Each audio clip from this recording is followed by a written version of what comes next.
नमस्कार, मैं इंजीनियर शुभम माथुर स्वागत करता हूं आपका अपने यूट्यूब चैनल पे।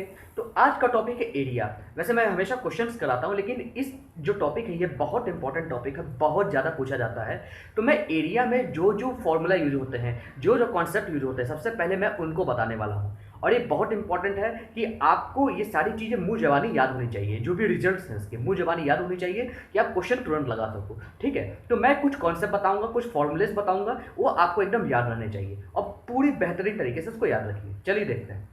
अभी तो है ट्राइंगल पे कुछ रिजल्ट्स है जो आपको मुंह जबानी याद होना चाहिए। क्या? Sum of angle of a triangle is 180। ये हम जानते हैं, ट्राइंगल का 3 एंगल होता है। इन तीनों का सम कितना होना चाहिए? 180 डिग्री। ये आप लोग जानते होंगे, नहीं जानते तो जान लीजिए। ठीक है, इन तीनों का सम क्या होना चाहिए? Sum of angle of a triangle is 180 degree. इसी तरह sum of any two side of a triangle is greater than the third side. अगर दो साइड है, मान लीजिए ये आपका x1 है, ये x2 है, ये x3 है, तो इसमें जो है x1 प्लस x2 हमेशा x3 से ज्यादा रहता है। Sum of the two side of a triangle, दो ट्राइंगल के दो साइड का अगर सम करें तो तीसरे साइड से ऑब्वियस सी बात है बड़ा ही होगा।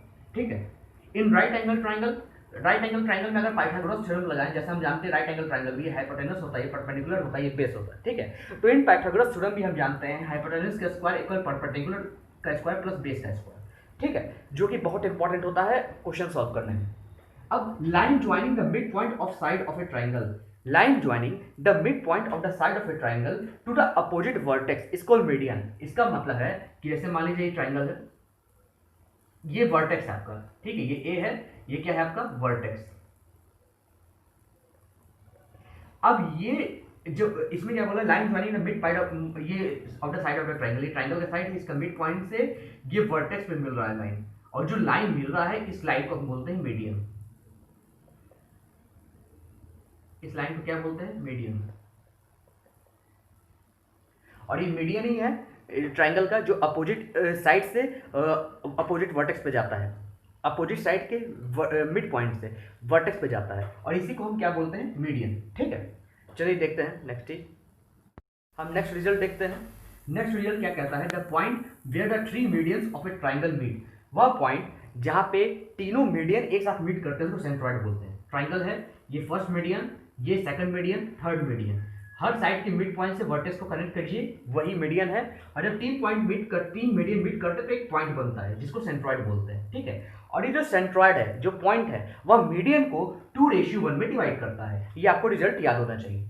उसके अलावा median of a triangle divides it into two triangle of the same area. जब मीडियन, जैसे मान लीजिए AC मीडियन है, BD का मिड पॉइंट क्या है? C, और ये जो मिड पॉइंट है A से मिल रहा है जो कि मीडियन है, ये जो दो ट्राइंगल में डिवाइड होगा, A1 एरिया, ये A2 एरिया, दो ट्राइंगल का एरिया है, तो A1 इक्वल टू A2। ये रिजल्ट याद रखिएगा, जब ये मीडियन किसी भी ट्राइंगल को डिवाइड करता है तो दो इक्वल एरिया में डिवाइड करता है। चलिए नेक्स्ट रिजल्ट देखते हैं। अब देखिए, the line joining the mid point of any two side of a triangle is parallel to the third side and equal to half of it. मतलब कि जैसे ट्राइंगल, ठीक है, अब the line joining the mid point of any two side, A B का mid point है, C ए सी का mid point है। ठीक है, is parallel to the third side. अब जब ए सी को मिलाएंगे तो ये ऑब्वियस सी बात है, A C is parallel to B C, कोई दिक्कत नहीं है। ठीक है, and equal to half of it. अब देखिए, जो ये ट्राइंगल है, ये ट्राइंगल ए ए सी है, ये ट्राइंगल आपका जो ए ए सी है, एंगल नहीं कह सकते इसको, triangle, triangle of A A C, जो triangle of A A C है, ये half of the triangle of A B C. ये एरिया की चीज दर्शाता है। क्या दर्शाता है? Area. Area of the triangle of A A C is half of the area of the triangle of A B C. यही चीज कह रहा है कि अगर दो ट्राइंगल के दो साइड हैं, उनका अगर मिड पॉइंट मिला दिया जाए तो वह थर्ड साइड के पैरेलल होगा, और जो मीडियन मिलाया गया है, जो पॉइंट मिलाया गया है, उसके द्वारा जो बना गया एरिया है ट्राइंगल का, इसके द्वारा जो बना गया ए ए सी है, ये हाफ होता है ए बी सी के, जो ओरिजिनल ट्राइंगल है उसके एरिया के हाफ होता है। ठीक है, नेक्स्ट रिजल्ट देखते हैं। Four triangle form by joining the mid point of the side of a given triangle. मान लीजिए ट्राइंगल है, मिड पॉइंट उसका ए सी ई ट्राइंगल है, B F D mid point है, बी एफ डी ये इसका मिड पॉइंट है। ठीक है, अब जब मिड पॉइंट है तो देखिए कौन कौन से ट्राइंगल बन रहे हैं, A B F, B C D, D F E और बी डी एफ, ये चार ट्राइंगल बने। अब इसमें ये कह रहा है जो ट्राइंगल बने हैं वो चारों इक्वल है, चारों आपस में इक्वल है, आर इक्वल इन एरिया, आपस में चारों एरियल इक्वल है, इन चारों का एरिया आपस में इक्वल है, ठीक है। और इसकी वैल्यू जो है, जो ओरिजिनल ट्राइंगल है, ट्राइंगल ए सी ई, उसका जो एरिया है इस ट्राइंगल का A B F B C D D F E B D F, इसका जो एरिया है वो 1/4 है of the original triangle, 1/4 of angle A C E, triangle A C E. वही चीज triangle A B F equal triangle B C D, triangle D F E, triangle B D F equal 1/4 of triangle A C ई। तो ये कुछ triangle के result हैं, ये आपको याद होने चाहिए, और इसी से रिलेटेड ऑब्जेक्टिव क्वेश्चंस भी एग्जाम से पूछे जाते हैं जो आपको आने चाहिए। चलिए अब देखते हैं क्वाड्रिलेटरल के बारे में, कुछ क्वाड्रिलेटरल के बारे में कुछ रिजल्ट्स देखते हैं। पहला रिजल्ट है diagonal of a parallelogram bisect each other. जो इसके डायगोनल होते हैं ए सी और बी डी, ये जो पैरेललोग्राम में क्या होता है कि इसके A D parallel to B C और इसी तरह A B parallel to C D, लेकिन यहाँ पे A C is not equal to B D. ये पैरेललोग्राम का कंडीशंस होते हैं। अब इसमें क्या होता है कि जो डायगोनल्स होते हैं एक दूसरे को बाइसेक्ट करते हैं, ठीक है। पैरेललोग्राम का जो डायगोनल होता है एक दूसरे को बाइसेक्ट करता है। दूसरा क्या दिया है condition, each diagonal of a parallelogram divides it into two triangle of the same area. जैसे मान लीजिए एसी डायगोनल को पकड़ते हैं, एसी डायगोनल को जब हम यहाँ पे खींचते हैं तो ट्राइंगल ए बी, आपका ट्राइंगल ए डी सी और ट्राइंगल ए बी सी, ये दो बनता है जहाँ पे एसी डायगोनल रहता है, और ये दोनों ट्राइंगल इक्वल है। इसी तरीके से अगर बी डी ट्राइंगल को लेते हैं तो angle triangle A B D और ट्राइंगल बी डी सी ये दोनों ट्राइंगल इक्वल रहते हैं। तो ये सारी चीजें, ये रिजल्ट है पैरेललोग्राम के। तीसरा रिजल्ट है diagonal of a rectangle are equal and bisect each other. जो रेक्टेंगल का डायगोनल होता है वो इक्वल होता है और एक दूसरे को बाइसेक्ट करता है। पैरेललोग्राम में क्या है, डायगोनल इक्वल नहीं होता है, लेकिन रेक्टेंगल में क्या होता है, आपका डायगोनल क्या होता है, जैसे मान लीजिए ए बी सी डी, जो डायगोनल आपका होता है, diagonal A C equal B D होता है और एक दूसरे को वो बाइसेक्ट भी करता है, ठीक है। अब डायगोनल ऑफ ए स्क्वायर, अगर स्क्वायर की बात करें तो वो रेक्टेंगल की तरह ही होता है, वो इक्वल होता है और बाइसेक्ट करता है, लेकिन रेक्टेंगल की तरह 90 डिग्री, जैसे रेक्टेंगल जो है 90 डिग्री में बाइसेक्ट नहीं करता, जबकि स्क्वायर पे क्या है, diagonal of square are equal and bisect each other at the right angle. तो स्क्वायर की अगर हम बात करते हैं तो इसके जो डायगोनल है 90 डिग्री यानी राइट एंगल पे बाइसेक्ट करते हैं, और इसके डायगोनल भी रेक्टेंगल की तरह इक्वल है, ठीक है। खाली डिफरेंस रेक्टेंगल और स्क्वायर में क्या है कि यहाँ पे डायगोनल का बाइसेक्शन। फिर आगे क्या है, diagonal of a rhombus are unequal and bisect each other right angle. Rhombus क्या होता है, स्क्वायर का ही फॉर्म होता है, बस स्क्वायर को थोड़ा इस तरीके से थोड़ा पैरेललोग्राम पर लिख दिया जाता है, लेकिन यहाँ पे चारों साइड इक्वल होते हैं, बराबर होते हैं, लेकिन इसके डायगोनल अनइक्वल होते हैं, लेकिन ये 90 डिग्री पे बाइसेक्ट करते हैं। जो रोम्बस है आपका, याद रखिएगा, रोम्बस जो है इसका डायगोनल अनइक्वल होता है, लेकिन बाइसेक्ट एट 90 डिग्री, ठीक है, और इसके चारों साइड बराबर होते हैं। चलिए देखते हैं थोड़ा सा और रिजल्ट। चलिए कुछ और results.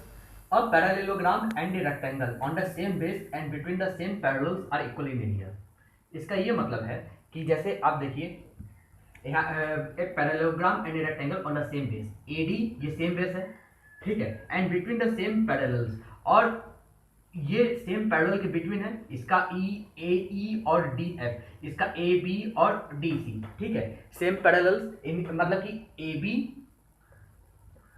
Is parallel to A E, और इसी तरह C D is parallel to D F.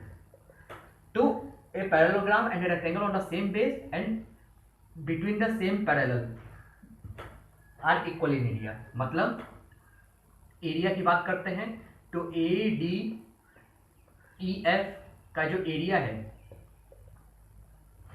Area of equal area of A B C D, जिस रेक्टेंगल का जो एरिया है और सेम बेस से अगर पैरेललोग्राम आया है ए ई एफ डी, इसका जो एरिया है ये दोनों एरिया इक्वल होगा, ठीक है। दूसरा चीज, line joining the mid points of the non parallel side of a trapezium. ये ट्रेपेजियम का ये फिगर होता है ए बी सी डी, ये ए बी और सी डी पैरेलल साइड है और ए डी और बी सी ये नॉन पैरेलल साइड है। तो इसमें बोल रहा है line joining the mid point of a non parallel side. ये नॉन पैरेलल साइड पे हमने मिड पॉइंट बना दिया और ये A B, small A B, ये लाइन ज्वाइन कर दिया। अब इसमें क्या बोल रहा है, इस parallel to each of the parallel side, obvious सी बात है स्मॉल ए बी के भी पैरेलल है और डीसी के भी पैरेलल है, and equal to half of their sum, और इक्वल किसके बराबर है, half of their sum. Their sum मतलब कि A B plus C D, इसका अगर सम निकालें और उसका अगर हाफ कर दें तो वो स्मॉल ए बी का लेंथ आ जाएगा मेरा। ठीक है, तो आपको याद रखना है जो स्मॉल ए बी है वो कैपिटल ए बी और डी सी के पैरेलल है, और इसका जो सम, इसका जो वैल्यू है equal to the sum of A B plus C D का लेंथ अपॉन 2, इसका हाफ। ठीक है, तीसरा क्या है, line joining the mid point of the diagonal of a trapezium. जैसे मान लीजिए डायगोनल ए सी और बी डी, ये क्या है आपका डायगोनल ऑफ अ ट्रेपेजियम।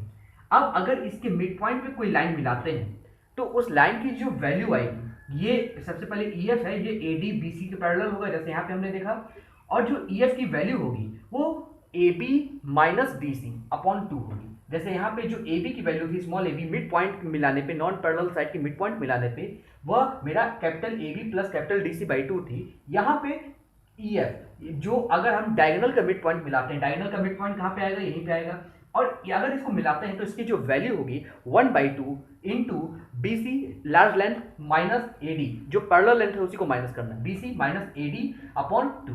तो ये कुछ पैरेललोग्राम के रिजल्ट्स हैं। ठीक है, क्वाड्रिलेटरल के इतने सारे रिजल्ट्स हो गए। अब कुछ इंपॉर्टेंट फॉर्मूला देखते हैं, चलिए देखते हैं उसको। चलिए कुछ इंपॉर्टेंट फॉर्मूलेस देखते हैं। रेक्टेंगल का एरिया, ये रेक्टेंगल है, ये लेंथ है, ये ब्रेथ है इसका, तो एरिया क्या हो जाएगा रेक्टेंगल का, length into breadth L into B, याद रखिएगा formula. Perimeter of a rectangle 2 into length plus breadth 2 into L plus B. ठीक है, next area of square, square का एरिया क्या होगा, साइड का स्क्वायर, ये स्क्वायर है, इसका एक साइड ए है तो इसका चारों साइड इक्वल होता है स्क्वायर का। लेट अस सपोज वो ए है, साइड का स्क्वायर हो जाता है, साइड का स्क्वायर ए का स्क्वायर हो जाएगा, या तो उसका डायगोनल का स्क्वायर बाई 2 या 1/2 d1 d2। Late us suppose ये डायगोनल है AC d1 और BD d2 डायगोनल है, तो इसका एरिया क्या हो जाएगा 1/2 d1 इंटू d2। इसी तरह area of the four wall of A room, जैसे मान लीजिए क्यूबॉइड है लेकिन ये एक तरह का आपका रूम का 4 वाल है, जैसे मान लीजिए 1 2 3 4, ये 4 वाल है, तो रूम का क्या होगा, एक तो लेंथ होगा, एक ब्रेथ होगा, एक हाइट होगा। तो जो एरिया होगा 4 वाल ऑफ ए रूम वो याद रखिएगा 2 into length plus breadth into height 2 into L plus B into H. ठीक है, चलिए आगे देखते हैं। अब एरिया ऑफ ट्राइंगल देखते हैं। एरिया ऑफ ट्राइंगल जैसे हम जानते हैं half into B into H, half into base into height होता है। एक ट्राइंगल है, ये बेस है, ये हाइट है, half into B into H, ये एरिया ऑफ द ट्राइंगल होगा। इसी तरह एरिया ऑफ द ट्राइंगल एक और फॉर्मूला होता है √s into S minus A into S minus B into S minus C. ये तब आप पढ़ते हो जब ट्रिग्नोमेट्री आप पढ़ते हो। ठीक है, तो यहाँ पे s की वैल्यू क्या हो जाएगी a plus B plus C by 2, और ए बी सी कुछ नहीं है बस ट्राइंगल का साइड है। ठीक है, और जो इक्विलेटरल ट्राइंगल का एरिया होता है वो √3/4 a स्क्वायर होता है। यहाँ पे इक्विलेटरल ट्राइंगल की बात बता दें कि इसके तीनों साइड इक्वल होते हैं। अगर इसका ट्राइंगल का हम एरिया मालूम करना चाहें तो √3/4 a स्क्वायर, a क्या होगा, इसका साइड होगा। ठीक है, साइड का स्क्वायर √3/4 साइड का स्क्वायर या √3/4 a स्क्वायर होता है। चलिए नेक्स्ट भी देखते हैं फॉर्मूला। अब radius of the incentre of an equilateral triangle of side a equal to a/2√3। ये इक्विलेटरल ट्राइंगल है, साइड ए है, तीनों साइड इक्वल है इसके, और इन सेंटर यानी सर्किल अंदर है, और उसके अंदर जो सेंटर है सर्किल का, वहां से रेडियस, उस सर्किल का रेडियस जो है वह बता रहा है a/2√3। ए क्या है, side of the equilateral triangle. ठीक है, a/2√3 होगा, ये याद रखिएगा। इसी तरह अगर सर्कम सर्किल है, अगर सर्किल इक्विलेटरल ट्राइंगल के बाहर है तो उस सर्किल का जो रेडियस होगा, अगर इक्विलेटरल ट्राइंगल का साइड ए है तो वो होगा a/√3। चलिए नेक्स्ट देखते हैं। तो एरिया पैरेललोग्राम, जहाँ पे पैरेललोग्राम बेस होता है, हाइट होता है, तो एरिया क्या हो जाएगा बेस इंटू हाइट, ये रिमेंबर रखिएगा। Area of the rhombus half into product of diagonals. Rhombus है, ऑब्वियस सी बात है स्क्वायर की तरह होता है, लेकिन इसका डायगोनल जो है 90 डिग्री पे बाइसेक्ट करता है, लेकिन इनका इक्वल नहीं होता है डायगोनल, d1 d2 इक्वल नहीं है, यहाँ पे d1 इक्वल टू d2 नहीं है। तो यहाँ पे जो एरिया का फॉर्मूला होगा area of the rhombus 1/2 into d1 into d2। इसी तरह ट्रेपेजियम, इसका फॉर्मूला हो जाएगा तुम्हारा 1/2 into sum of parallel side into distance between them. अब यहाँ पे देखिए a B C d trapezium है, सम ऑफ पैरेलल साइड क्या होगा 1/2 into sum of parallel side A B plus C d, और इंटू डिस्टेंस बिटवीन देम कितना है डी, इन दोनों के बीच का डिस्टेंस, दो पैरेलल साइड के बीच का जो डिस्टेंस है वो यहाँ पे मल्टीप्लाई हो जाएगा। ठीक है, 1/2 into sum of parallel side into distance between them. चलिए नेक्स्ट देखते हैं। Area of the circle, area of the circle क्या होगा, पाई आर स्क्वायर होगा। हम सब जानते हैं रेडियस ही सर्किल है, रेडियस आर है तो उसका एरिया क्या हो जाएगा, pi are square. Circumference of the circle, circle का सर्कमफ्रेंस क्या हो जाएगा, 2 पाई आर।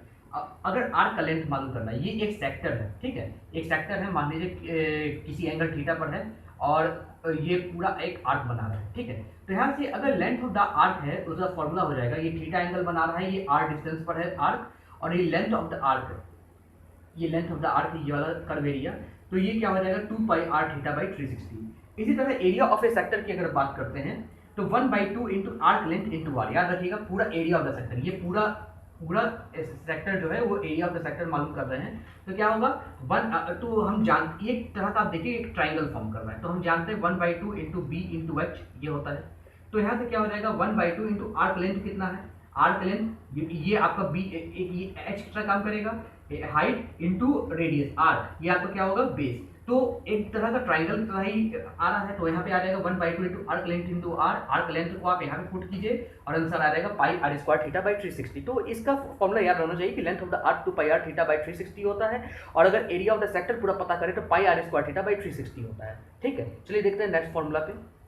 सेमी सर्किल का एरिया देखते हैं, area of the semi circle, ये सेमी सर्किल है, रेडियस आर है, पूरा सर्किल नहीं सेमी सर्किल है।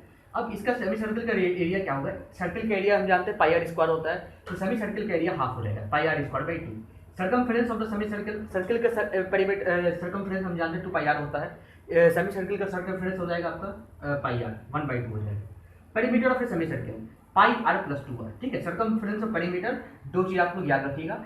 सर्किल में सिर्फ और सिर्फ हम क्या पढ़ रहे थे, एरिया और पेरीमीटर ऑफ ए सर्किल, यहाँ पे sorry circumference of a circle पढ़ते थे, सर्कमफ्रेंस ऑफ ए सर्किल और area of the circle. Area of the circle pi are square होता था, सर्कमफ्रेंस 2 पाई आर होता था, जबकि सेमी सर्किल का क्या हो जाएगा pi are square by 2 area, circumference pi R हो जाएगा, 2 पाई आर बाई 2 हो जाएगा, और पेरीमीटर भी होगा क्योंकि वहाँ पे पेरीमीटर नहीं था लेकिन यहाँ पे पेरीमीटर होगा, पेरीमीटर क्या हो जाएगा पाई आर प्लस 2 आर, ठीक है।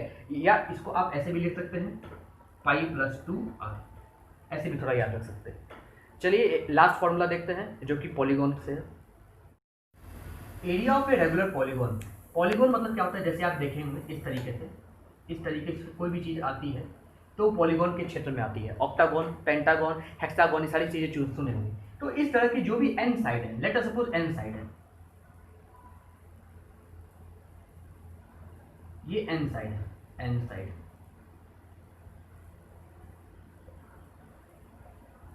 ठीक है, एन साइड है, जनरल फॉर्मूला एन साइड है, और हम जानते हैं कि हर साइड का लेंथ कितना होता है, इक्वल ए किसी स्पेशल केस में अलग अलग होता है, नहीं तो लगभग इक्वल नहीं होता है। तो एन साइड और ए साइड लेंथ ए, उसका एक जनरल फॉर्मूला होता है A square into capital N side होगा, कितने नंबर ऑफ साइड है, अपॉन 4 10 180 बाई एन। ये सब डिराइव करके फॉर्मूला निकाला हुआ है, लेकिन आपको यहाँ पे सिर्फ फॉर्मूला याद करना है। ए स्क्वायर, ए क्या है, साइड है, साइड का लेंथ है, इंटू कैपिटल एन, कितने साइड है, हेक्सागोन है, पेंटागोन है, हेक्सागोन में N capital N equal to 6, pentagon में capital N equal to 5 into 4 10 180 by N. ये जनरल फॉर्मूला याद रखिएगा, बहुत इंपॉर्टेंट है। अब अगर हेक्सागोन का निकालना है, हेक्सागोन में एन इक्वल 6 रखिए, एन इक्वल अगर 6 यहाँ पे रखेंगे तो आएगा 6a square by 4 10 30, 6a square by 4 into 10 31 by root 3, 2 3 या 6 2 2 4 कटा, तो यहाँ से आ जाएगा 3 रूट 3 बाई 2 a स्क्वायर, ठीक है। इसी तरह अगर पेंटागोन में आप n capital N equal to 5 डालते हैं तो वहां पे आपका आएगा 5a स्क्वायर बाई 4 10 36, जिसका लगभग कैलकुलेट करने पे वैल्यू आएगा 1.72 a स्क्वायर, ठीक है। एक आखिरी फॉर्मूला बचा है वो देख लीजिए, इसको देखिए, area enclose between the circum circle and in circle of a regular polygon of side A, ठीक है। अब ये देखिए, ये साइड ए है, ठीक है, और ये कोई पॉलीगॉन है, लेट अस सपोज पेंटागोन है, 1 2 3 4 5 इसका आपका दिख रहा है रेगुलर पॉलीगॉन है, ठीक है, 5 साइड है और हर साइड का लेंथ कितना है ए। अब सर्कम सर्किल एक बना है रेड कलर में आप देख रहे हैं, और एक ग्रीन कलर में बना है इन सर्किल, ठीक है। एक आउटसाइड बना सर्कम सर्किल और एक इन साइड बना है इन सर्किल। तो इसमें ये कह रहा है कि जो इन दोनों के बीच का एरिया है, जो एरिया हम यहाँ से दिखाएंगे, area enclose between the circum circle and the in circle, ये एरिया जो ब्लैक पार्ट से मैं कलर कर रहा हूं, जो ब्लैक पार्ट से, ये इसका एरिया, ठीक है, इसका जो एरिया होगा वह क्या होगा पाई बाई 4 a स्क्वायर, ये आप लोग ध्यान रखिएगा, ठीक है। तो ये कुछ फॉर्मूलेस हैं जो आपको याद रखने चाहिए। चलिए अब कुछ क्या एक क्वेश्चन करते हैं जिसमें कोई एक फॉर्मूला यूज होने वाला है। चलिए चलिए जो भी मैंने फॉर्मूला बताया हुआ है उन सारी चीज़ों का क्वेश्चंस पे यूज करते हैं। क्वेश्चन दिया है a circular wire of diameter 42 centimetre is bent in the form of a rectangle whose sides are in the ratio 6:5। उस रेक्टेंगल का एरिया पता करना है। इसमें क्या कहा है कि एक सर्कुलर वायर है, ठीक है, जिसका डायमीटर आपका जो है कितना दिया है 42 सेंटीमीटर। अगर इसका डायमीटर 42 सेंटीमीटर है तो रेडियस क्या हो जाएगा, हम जानते हैं डायमीटर बाई 2 होता है यानी 21 सेंटीमीटर, ठीक है। अब इसको रेक्टेंगल के फॉर्म में बेंड कर दिया गया है, ठीक है, तो इसका कुछ लेंथ होगा, उसका कुछ ब्रेथ होगा, ठीक है। अब इसमें कहा क्या है, जिसका साइड 6:5 में, यानी लेंथ रेशियो ब्रेथ का जो रेशियो है 6/5 में, ठीक है। तो अब रेक्टेंगल का एरिया मालूम करना है, ठीक। अब ध्यान से देखिएगा, थोड़ा ध्यान से देखिएगा कि जो भी सर्कुलर वायर है उसको हमने रेक्टेंगल में बेंड कर दिया। एरिया में फर्क पड़ेगा लेकिन पेरीमीटर या सर्कमफेरेंस तो एक ही रहेगा। तो कह सकते हैं circumference of circle equal perimeter of rectangle, ठीक है, कोई दिक्कत। Perimeter of a rectangle equal to the circumference of the circle. तो अब यहां से हम क्या करेंगे, यहां से हमें क्या करना है, यहाँ से देखिए यहाँ पे क्या L/B इक्वल 6/5 है, तो यहाँ से L की वैल्यू हम क्या लिख सकते हैं, B की टर्म में लिख सकते हैं, ब्रेथ की टर्म में 6/5B। कोई दिक्कत नहीं है। अब यहाँ इसको जरा सॉल्व करते हैं, ठीक है, इसको जरा यहाँ पे सॉल्व करते हैं। क्या है सर्कमफेरेंस ऑफ द सर्किल, क्या हो जाएगा 2 × पाई × r कितना है 21, कोई दिक्कत नहीं है। इसी तरह क्या हो जाएगा, रेक्टेंगल का पेरीमीटर कितना होता है 2 × L + B, L कितना है 6/5, B जैसे यहाँ से L आया यहाँ पे प्लस B, ठीक है, 2 × L + B होता है। अब जरा इसको सॉल्व करें, पाई को हम लिख सकते हैं 22/7, हम जानते हैं, नहीं जानते तो जान लीजिए, × 21 इक्वल 2 × 6/5B + B आ जाएगा आपका 11B/5। अब यहाँ से 7 3 21, थोड़ा इसको यहाँ पे सॉल्व करते हैं, यह आ जाएगा आपका 44 × 3 इक्वल 22/5 × B। यहाँ से B की वैल्यू आ जाएगी, B की वैल्यू क्या आ जाएगी 5 × 44 × 3/22, 22 2 गया। यहाँ से B की वैल्यू क्या आ जाएगी आपकी 5 × 2 × 3, 5 2 10 10 30 सेंटीमीटर मेरा यहाँ पे B आ जाएगा, ठीक है। जब B आ गया तो यहाँ से L क्या आ जाएगा 6/5 × 30, 36 सेंटीमीटर मेरा यहाँ से लेंथ आ गया, किसकी वैल्यू L की वैल्यू। अब जब L की वैल्यू 36 सेंटीमीटर आ गई, B की वैल्यू 30 सेंटीमीटर आ गई, तो क्या एरिया ऑफ रेक्टेंगल नहीं आ जाएगा। एरिया ऑफ रेक्टेंगल क्या होता है, लेंथ इंटू ब्रेथ, लेंथ कितना है 36, ब्रेथ कितना है 30, और यहाँ से आ जाएगा आपका 1080 सेंटीमीटर स्क्वायर। यही एरिया ऑफ द रेक्टेंगल है और यही हमको मालूम करना है, ठीक है। तो आई थिंक कि इसमें कोई दिक्कत नहीं है, ऐसे ही मालूम करते हैं, ऐसे ही सारे क्वेश्चंस करते हैं। चलिए अगले लेक्चर्स में और क्वेश्चंस कराएंगे।